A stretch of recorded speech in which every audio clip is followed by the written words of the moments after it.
Melting Man in this day and age, it would all be a digital effect, and the melting would be done digitally and stuff like that. If it was totally left up to me, I mean, I probably would do a lot of it digitally as well, but I like the marriage of techniques and to blend real things with digital things.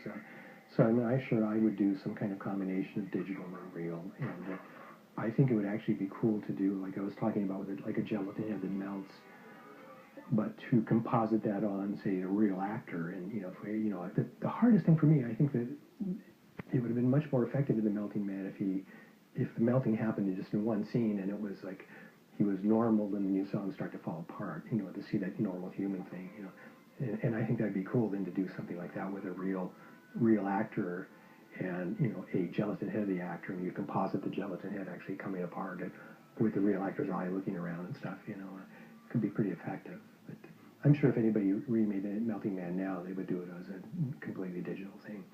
And if anybody remade the Melting Man now, they'd be crazy. Well, I mean, there were things that we did on the Melting Man that I actually kind of used a similar trick. For example, like I said, the hand that was going through a fake floor on the set. In American Werewolf in London, we did that, but with the actor's body. There's a scene where David Naughton's transforming, and I wanted to do this stretched out, more wolf-like body, this lean, long body.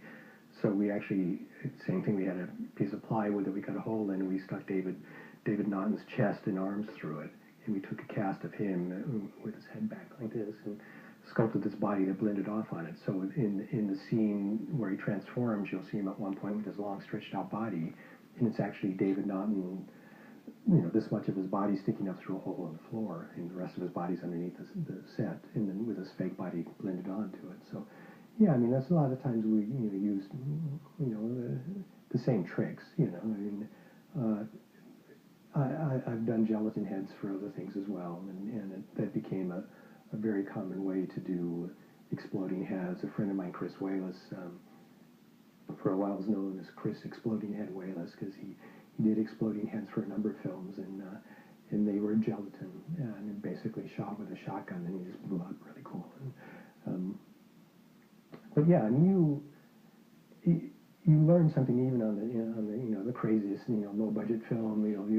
And sometimes it's like, well, what you learn is like, oh, well, I'm never going to do that again, or that didn't work. When you put all that information away and recall it when it's necessary, things that worked, things that didn't work, and situations that you get into on a film like that, you try to avoid sometimes, and it's all part of the the memory bank that makes you the person that you are.